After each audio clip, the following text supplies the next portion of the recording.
Welcome back to another breakdown, and this time we're gonna talk about the song Reach for the Dead by Birds of Canada.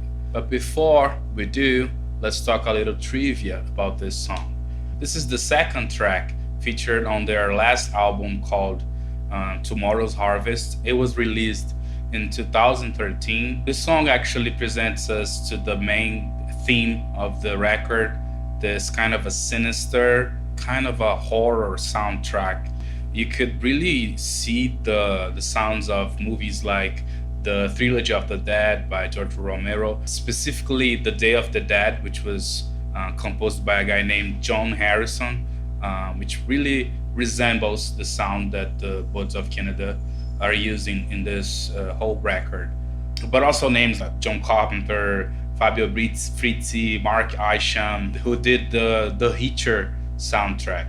So it really evokes this sort of a feeling that you get when you watch these old horror movies, and I really appreciate that because I am a big fan of horror movies. And I remember after listening to this to these songs over and over and get the feeling that I've heard this before when I would watch these movies.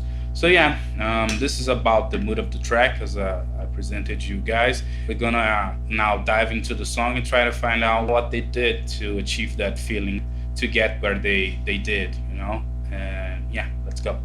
So let's do a quick overview on the arrangement of this song, on the sections and how they divide their ideas. First, here we have this intro. It's kind of a pedal point idea. It's kind of a drawn section where we have this chord being held by a number of measures here. It's a long intro, and it establishes the mood of the song, the feeling, the vibe of the song. After that, we have this verse here, which is like the main idea, where some other chords are presented, and we have this little chord progression being built. After that, we hold the same idea. These same chords around this area are playing here, and the difference that made me think this as a build-up is because there is this synth arpeggio that builds a lot of tension and gets to a maximum point here of tension where the drumming, the beat actually really starts. So you have this beautiful synth arpeggio, and around here it's kind of the chorus of the song. The full elements on the beat appears here along with everything else that we discussed earlier. It's the most intense part of the song, as you can actually see here on the wave. We have this bridge here, which is actually just a simplification on the beat. Some elements are muted here in the drumming, and we then again get back to the chorus drop, whatever, all the elements, to then we get into this outro, which is kind of a recap to the intro, to the idea that we had in the intro. You know, it kind of goes full circle at this area here. So yeah, that's how they present us the song. It's pretty much a 4-chord progression, but it's divided and presented in weird ways, as we're gonna see and talk about. All right, let's go. First, let's talk about the BPM. This is a 135 BPM song. I think this is still a kind of a low tempo song, but it's more intense, and I think it's a little bit faster for the majority of the Birds of Canada song. But I would think this is still a kind of a slow tempo song, pretty common amongst their discography. Yeah, again, I did this little automation here because there is this time fluctuation, and as I discussed on other videos, this is a cool thing to replicate on your DAW. Of course, I would assume that this happens to their songs because they record most of their stuff on tape, which adds this organic feeling to the song. Us as producers, we may not have access to a tape recorder, but we could like think as as a tape recorder and then recreate this feeling. These little variations that you can fill in are very important. Okay, so yeah, let's dive into the arrangement and the sections one by one. So the intro here, the timing here is a bit weird because this is a continuous sound. It doesn't really have end and a beginning, but you can kind of identify where the loop of the main synth chord kind of restarts. So let's first hear the intro.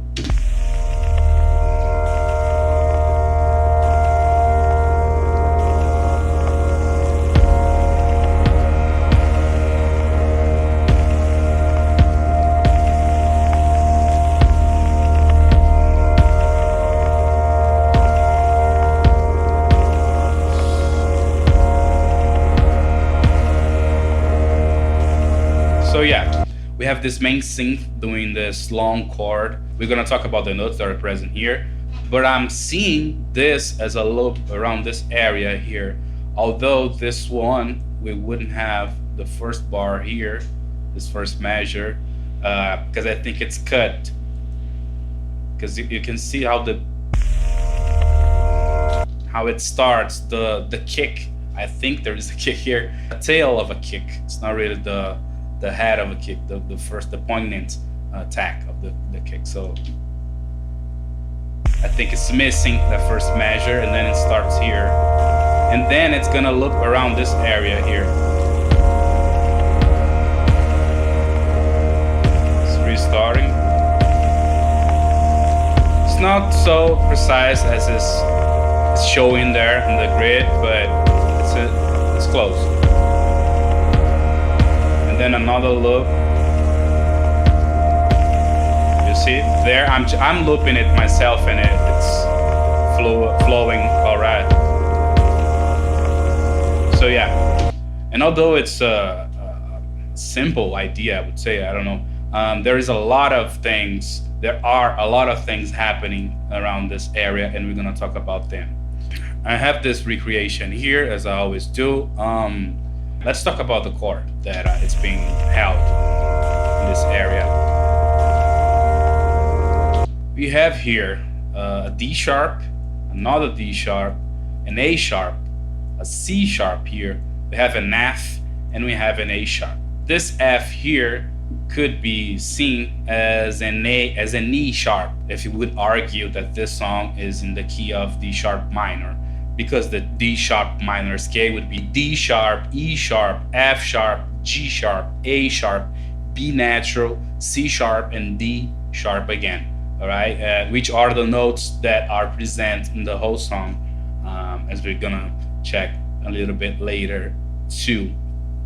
So this is the main pedal point kind of idea that is being held throughout the whole intro, and it's gonna be actually the main chord, the first chord to hold the progression when the verse starts. Yeah, along with this chord, you guys can check it out. The synths are pretty much doing the same notes. This one is just highlighting specifically one frequency, and we have this little synth here is doing the following melody. It's not really a melody. Sort of a phrasing. All right. So it's doing pretty much a C sharp, a D sharp, and the E sharp, which we're gonna call it an F just to not confuse you guys. If there's anyone who is interested in talking about that, we could discuss this in some other time. So let's highlight first the harmony as a whole in this area. This is just my recreation without the bass. The bass is present here, and also the kick is present, but we're talking about the harmony here. It's pretty much holding this chord. But then, as I said, we have these little details here. I'm gonna highlight only this area here. Let's see. It's high pitch frequency.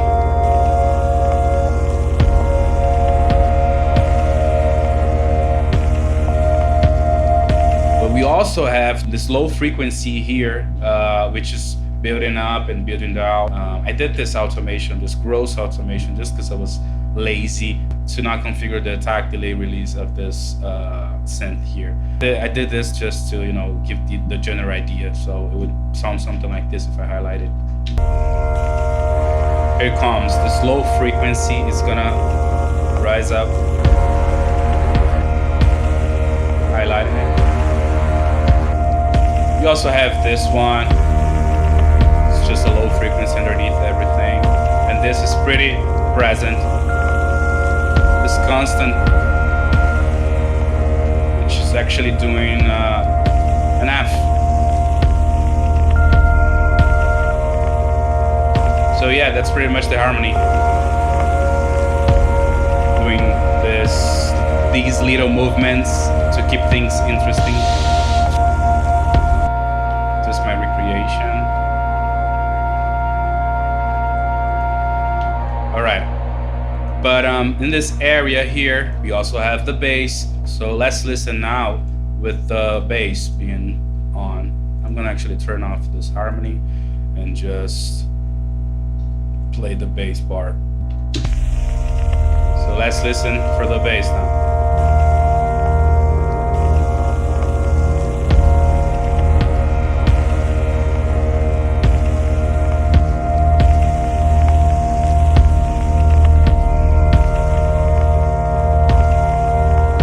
The bass is doing pretty much just a D sharp, holding a D sharp. And it's pretty heavy and underneath everything, and it's giving this strong foundation to the song.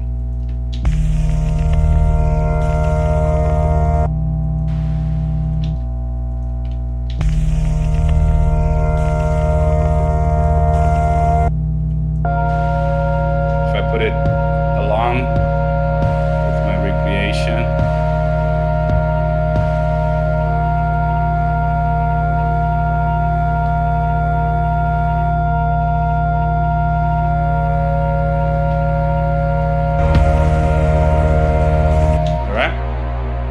so yeah, and also we have this, there is again 2 tracks for the bass, and that's just because of me trying to do a little sound design here. Don't mind that. This one's the same thing, 2 tracks, but it's just 1 kick. Because of the same reason, I used 2 different samples to get somewhere. We could talk about that in another video maybe. I just did this to get a little close to the original sound, but the main importance, the big deal here with these videos and breakdowns and recreations is to actually analyze how the structure, how the song is presented to us. So yeah, let's talk about the kick.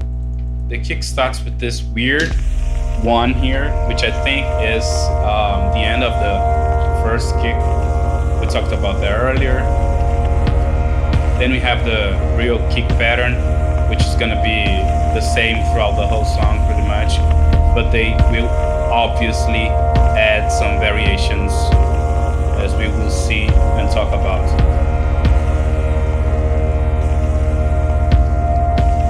It should be sounding here, but it doesn't.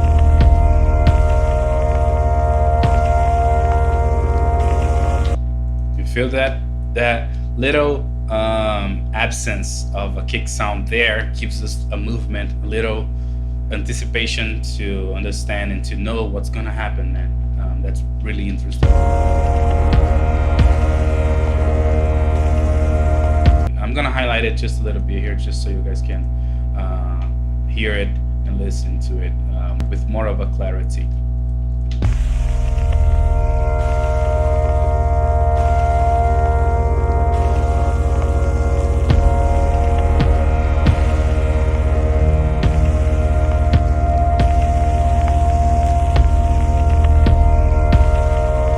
As I highlighted the kick, I did also highlight this little percussive idea here that they do, which is actually this noise that is doing this little rhythm. Let's see if you guys can perceive that as I did.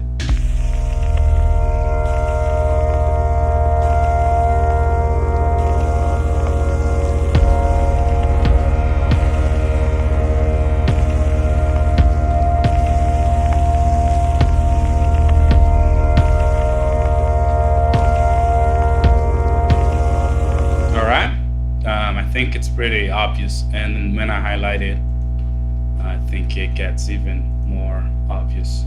I'm gonna just increase the volume.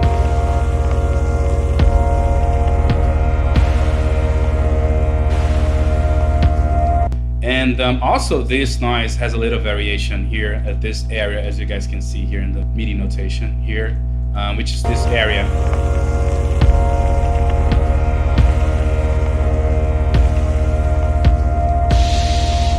This one is pretty obvious. It almost sounds like it's a crash, kind of a crash, but it's pure noise, I think. But I think the purpose and the role that it fulfills is of a crash, a cymbal, whatever. But yeah, I think they're doing the more of a high frequency part of the drumming here of the beat with noise, which is an interesting thing to be adding to your song. So after this little intro, we have what I decided to call the verse, the main idea, which is this little chord progression here. This one, okay, we're gonna talk about that. But as often, it doesn't really start where it should be starting, because this first chord here is actually the same chord pretty much as the intro, as if this one is the first chord but really long, and then we have the whole progression here resolving and then restart around this area. At least this is how I see it. Other than that, let's talk about the chord progression we have in this area. This bass synth here, just I didn't talk about, but it's doing again a sound design role, and it's repeating also the same notes and everything. And as always, I will make this project here available for you guys to check it out. So the verse here, actually I didn't really dive into the chord here. I just mentioned the notes, but this one, I believe so, is D sharp with a minor 7th interval and a 9th interval, because we have the D sharp here, and then we have an and then we have an A sharp here, which is the 5th interval of the chord.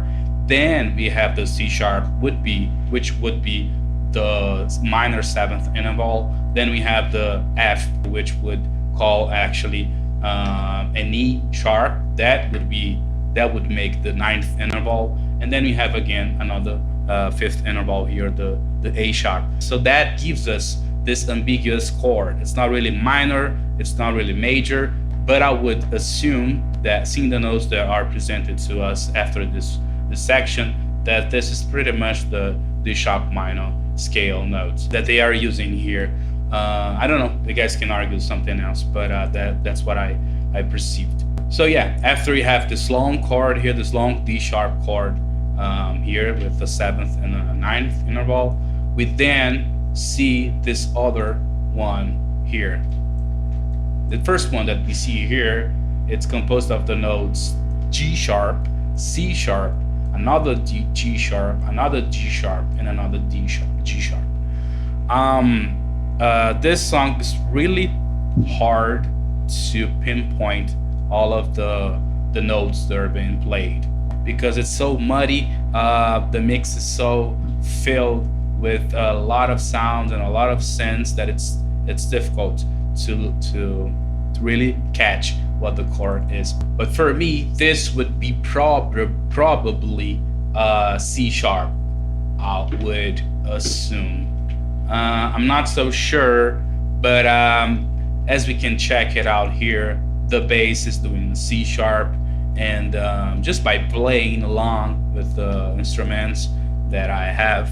But yeah, but some elements are not present here, or even on the other chords, which makes everything so ambiguous. But I would argue that this is a C sharp and probably would be a major C sharp, because we would have this little E sharp here and doing the major third. After this C sharp, we go to this chord here, which is really interesting, which is doing a B, doing an F sharp, doing an F sharp again, and F sharp again.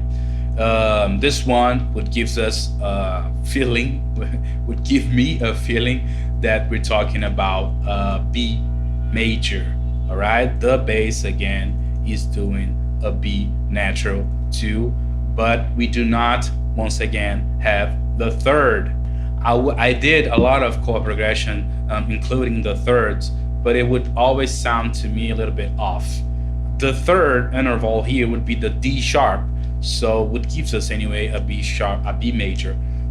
So yeah, then I would argue that this would be a C sharp major and a B major, and we have this little area here, this little transition, which is just doing the B note. I think it's probably not even doing a chord, to go to this little weird chord here, because it sounds like a C sharp, but we have in this area actually an F on the bass, or an E sharp, as we talked earlier. So this could be C sharp with the E sharp on the bass.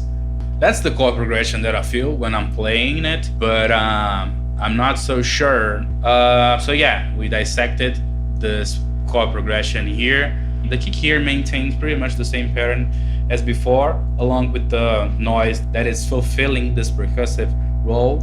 We have this bass here moving way more. Now the chord progression is different and everything, but it's doing the bass with the note here would be a C sharp, a B, and then the F here, that would be the bass to that C sharp, and then the chord progression starts around this area here. All right, I would think the first D sharp holds for these measures here to then again fall into this area here. Okay, we have the chord D sharp holding through this area here, while the bass is doing first a D sharp, then a C sharp, and then a D sharp again. And we're gonna listen for that right now. First, let's listen to the transition from the intro into the verse.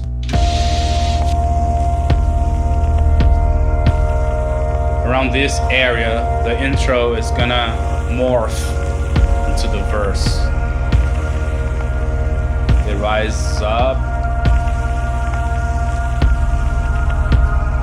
We have the first C major chord,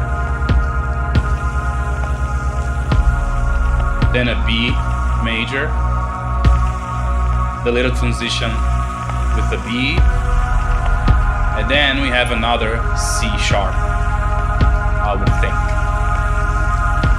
And then the chord progression really restarts. I think this is the beginning of the chord progression. There is this variation on the bass, but the chord, the first one is a D sharp being hold.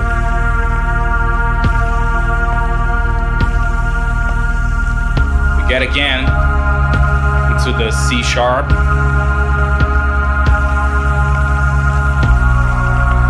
the B, the little transition, the B transition, and then C sharp again. And this is gonna be the main idea. Alright? Yeah.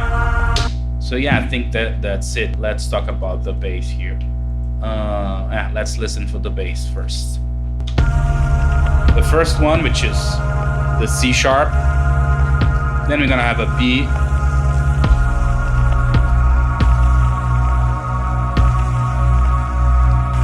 And then the F. It's kind of dying, the chord progression, and then it's gonna restart here. Another D sharp as a bass. The same chord.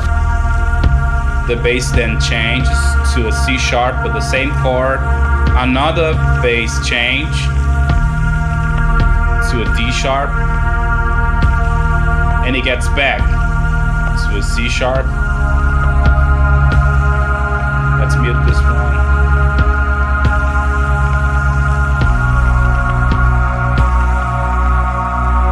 Alright, and again, the F. Just the song in this area. It's just the song. The first bass is so low, but then it's gonna rise. chord is the same, but the bass is way higher, gives this movement. Then it comes back to D sharp. The chord is the same. This area is the same passage as this one. Right, just different elements, but they're the same. So I think this is the main idea, this area here along with these chords. I didn't really hear a lot of thirds in this area, so I'm not sure when I say that it's a C sharp major or whatever. I think we can discuss about that. The kick is doing the same pattern pretty much. What we have here is these little variations, but this would be the seed to the kick here, this pattern.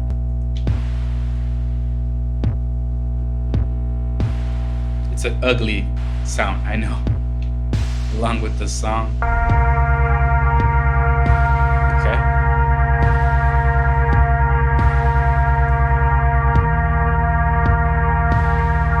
There's the noise, there's the bass doing the movement, the kick. All right, just a little recreation, just an approximation to what is sounding in this song. The real song now.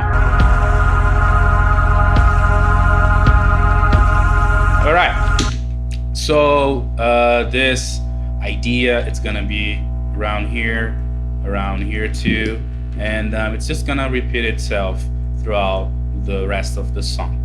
What we're gonna have now, which is this little progression here, and right after that's this little element here, which is really interesting. It's gonna be presented to us as this little synth. So let's listen for that, because as you guys can see, up to this point, the song is pretty chill. It's not doing anything so drastic. It's not gonna do until the end of it, but right now we're gonna have this new element, which gives us a lot of tension and a lot of movement, a lot of percussive movement to the song. So let's listen for that from here. The loop, the main idea, restarts. We already can hear the synth.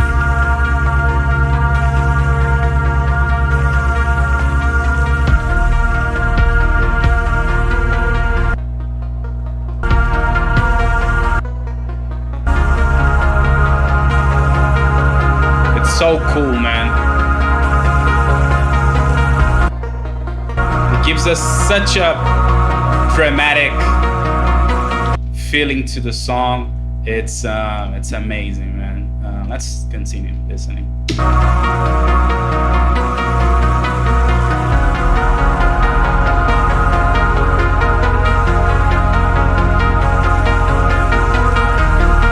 For me, this gives me the impression that something real hard it's gonna hit here,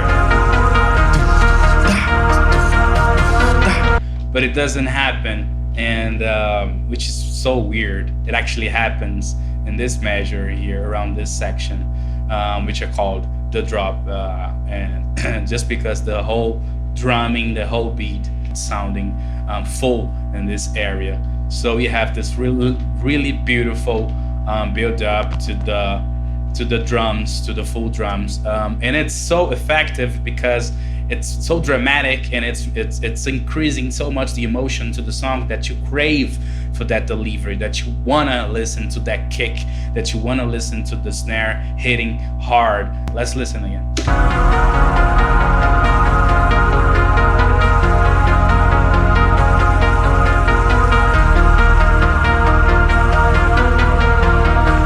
Delays it, and then it gives us.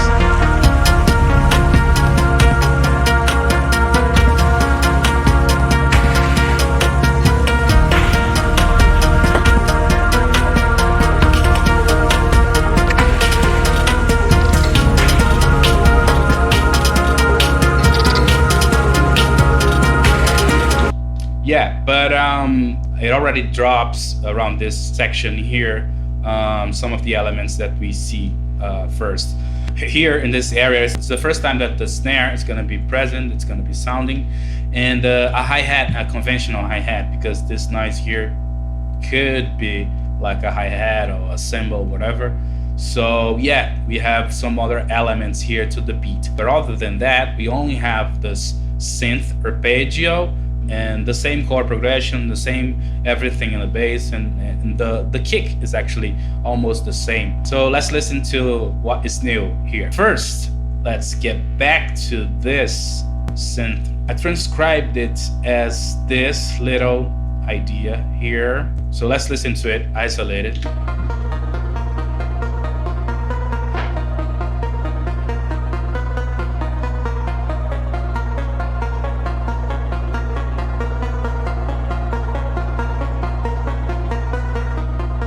Yeah, so I think that this is the main idea of the synth arpeggio, and it's gonna be looping this same idea, the same progression, which is way percussive too. It's not only giving us more harmonic information, more of a melody to listen to, but also another rhythmic element, which is this plucky sound to the synth, which is really interesting. The notes that are being played here also belong to the D sharp minor scale. As I already said before, is a D sharp, an F, and an A sharp, and we see here the B natural. We also hear the C sharp around this area because it's almost doing this D sharp progression here, D sharp, D sharp, D sharp.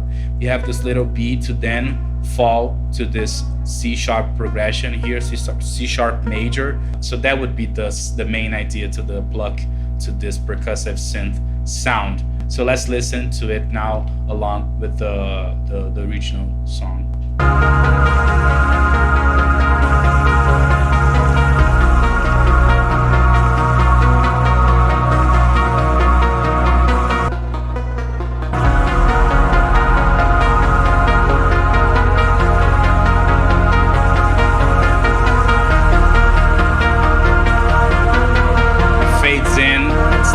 Really intense, the volume.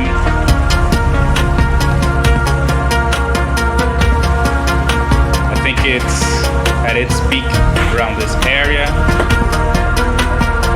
and it continues.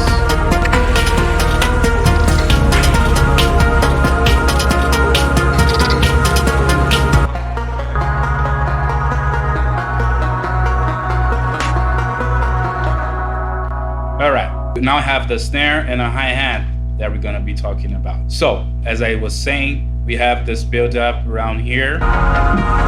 It feels like the drumming, it's gonna be kicking there, but it doesn't start there. We have this little cymbal preparing. The kick is a little bit different now. It was really hard to transcribe this rhythm pattern because it's weird. Doesn't sound like anything actually. But that would be it, I guess. Let's focus on the kick here first. We have this continuous kick in the beginning here. We have do do do do.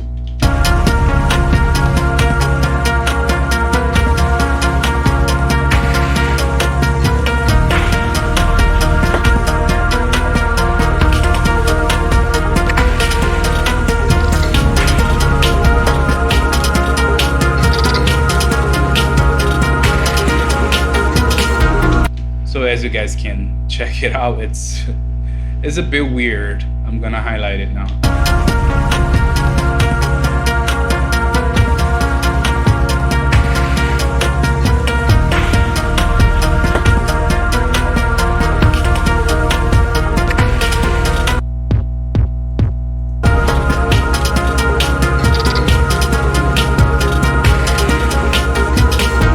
All right, but I think it's clear when it's happening.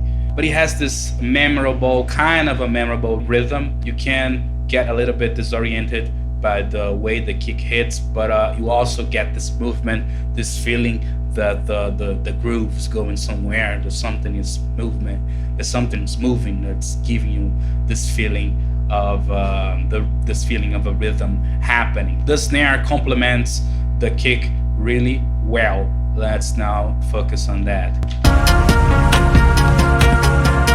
gonna highlight it.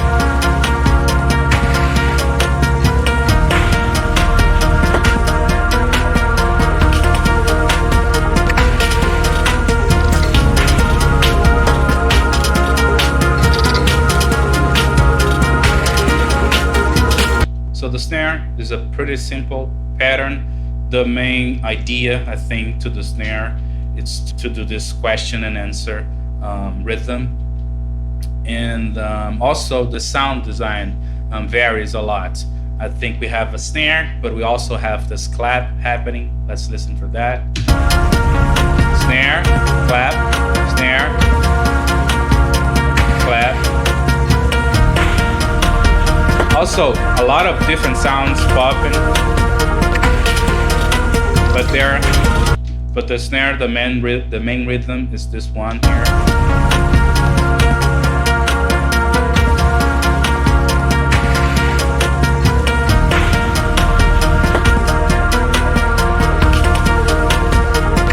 Okay, and around this area here that precedes the little drop on the beat, where the snare is not gonna sound and also the kick is gonna be silent.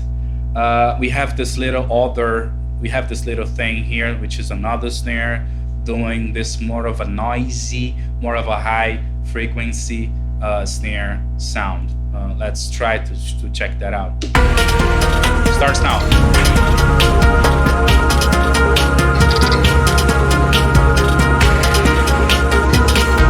This last hit here, it's pretty obvious.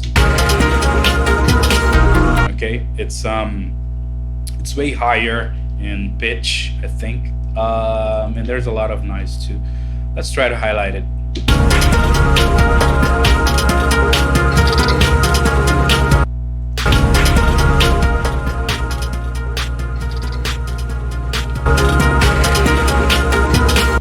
Okay, it's the main element because it's sounding so continuous here on every measure here.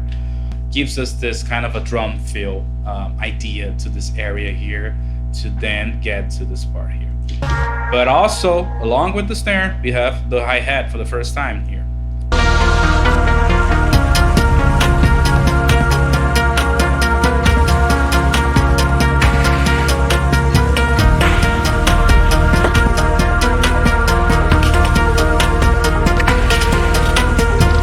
So yeah, the hi-hat is gonna be doing this. Another simple pattern is doing these 8 notes. I think are doing 8 notes. I don't know. I think so. But you can see here in the grid how it's presented to us. So yeah, the beginning here, the little intro to the beat is really interesting because the hi-hat starts and then there is this little sound. Then stops, then again. We're gonna have another here. Then we have this little variations.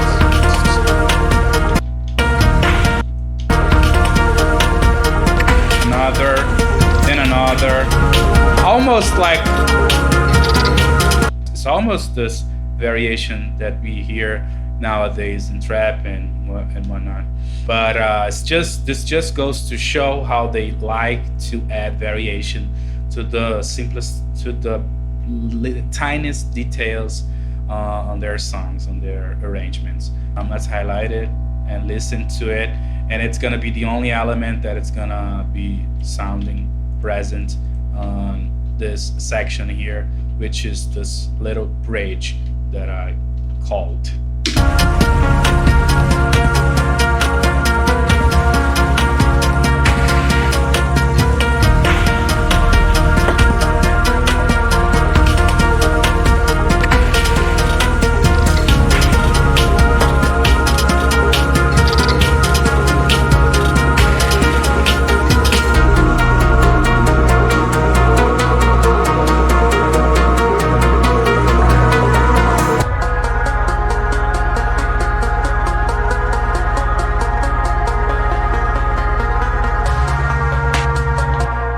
And my recreation of this section would be sounding something like this.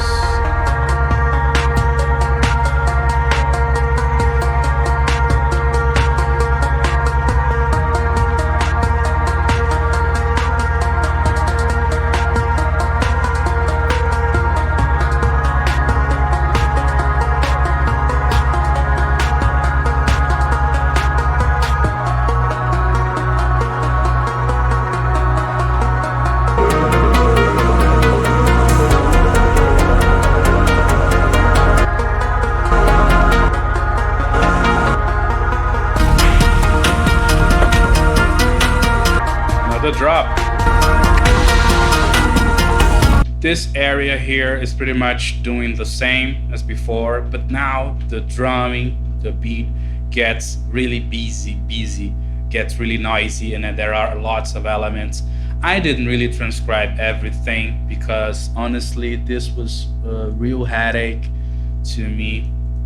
This goes just to, you know, be a little approximation to what it's happening in this song. There are a couple of details here. There are a couple of things that I didn't mention here. We have this little open hi-hat that I couldn't see anywhere else, but it's happening around this area.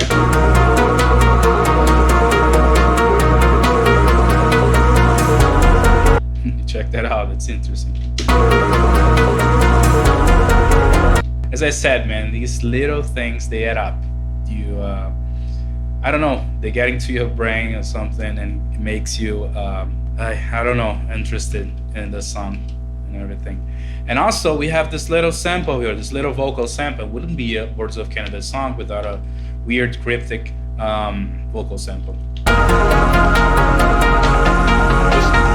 It's around this area. I've seen some people argue that it's a voice, a male voice saying listen, risen, something like that. Okay, so yeah, this little detail here, and then we have, as I said, this other drop area, this full chorus section here. The kicks doing the same pattern. This noise here that we talked earlier, right? It's present everywhere, man.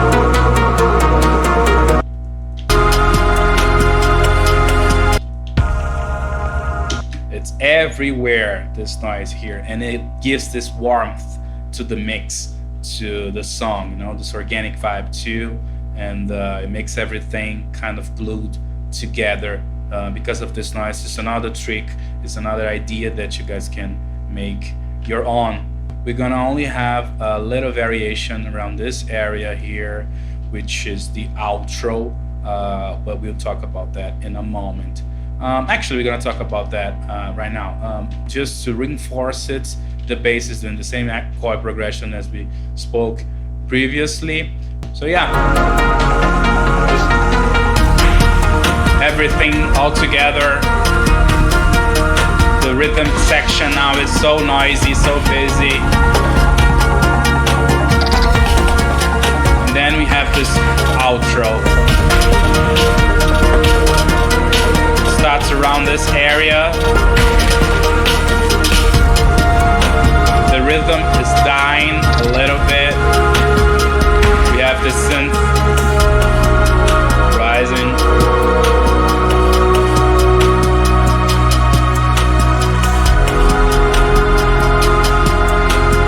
The rhythm is gonna drop around here, and it gets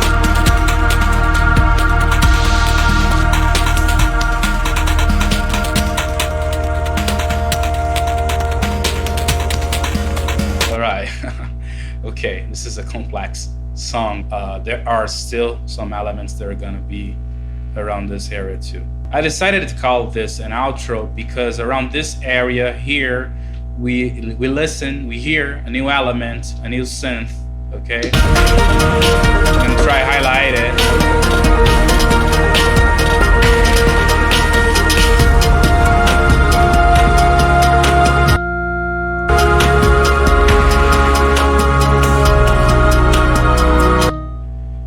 It's doing this.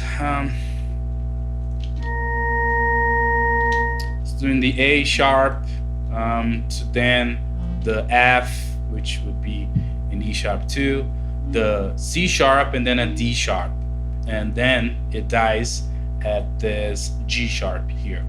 Okay, so it's doing this little movement here, which is again the notes that are in the D sharp minor scale, and are doing this kind of a melody, kind of a phrasing to morph the song into this ending, to kind of dissolve the whole main verse idea, the chorus that is being played. So let's listen again with the sound being highlighted.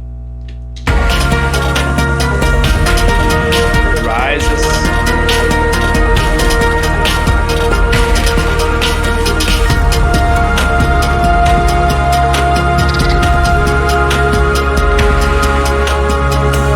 The D sharp.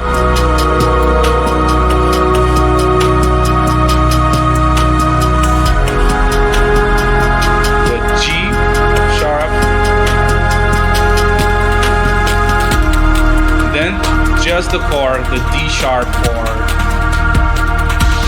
along with the bass holding the G sharp.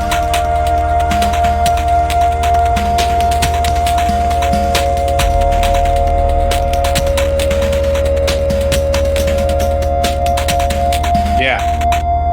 And then we have this little weird kind of a melody, kind of a phrasing, doing this F and this F and this C sharp.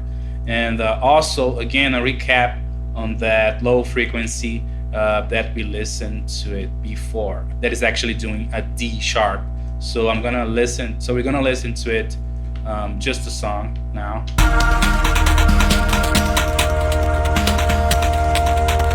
C sharp entering, fading in.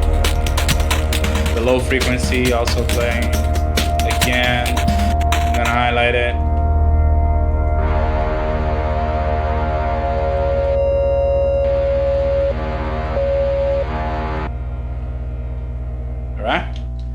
Okay, so that's pretty much it. This is almost the same as this one, but I think it's a little bit more simplified. Maybe because it's so isolated, I could hear it differently than what I did here before. But it's the same idea, this kind of a morphing sound that doesn't really have a poignant start or an end to it. Around the outro here too, you see that the outro kind of starts there, and also the kick starts to get a bit weird around this area too. So let's focus on that now. Same pattern.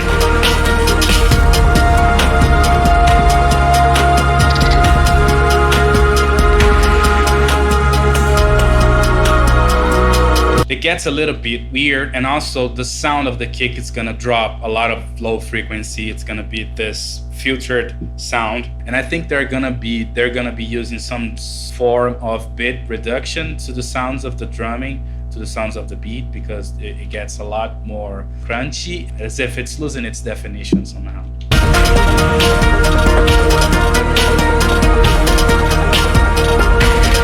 It's really not so precise around this area, because there are a lot of sounds happening, but I think it's generally this.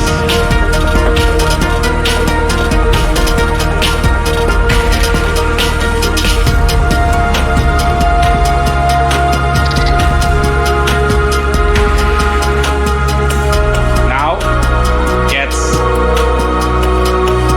loses a lot of low frequency.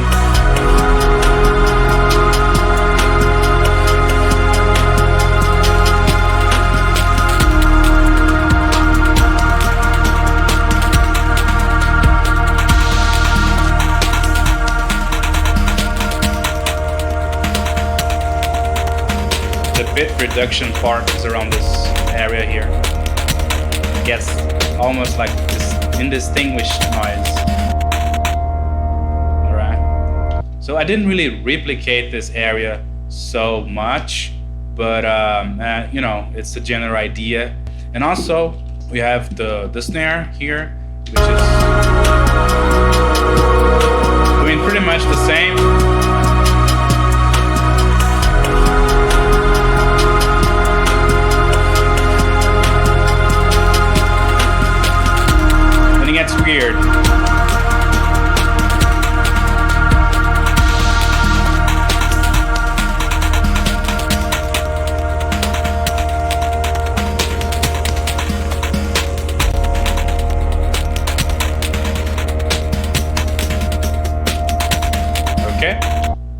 So you guys, I think you guys can understand what I'm talking about. I really wish I had the time to do a more rich transcription of this area, this section here.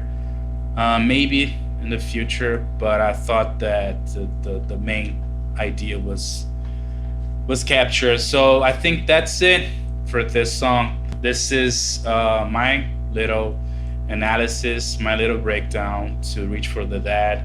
It's a very complex song, as you guys obviously noticed. There are lots of details that didn't get into this breakdown here, especially here at the ending. I had such a difficult time to get back to this channel to do my breakdowns because it takes a lot of time that I don't have. I just wanted to give this general idea, general impression. So now I'm gonna leave you guys with my little recreation. I hope you enjoyed this one. I will be answering your comments from now on, and we can discuss new ideas for new songs. I want to expand, of course, this. I've been talking a lot about just Words of Canada song, and because I love the duo, but also I want to do whatever comes to my mind. And let me know what you guys think and listen to what I did.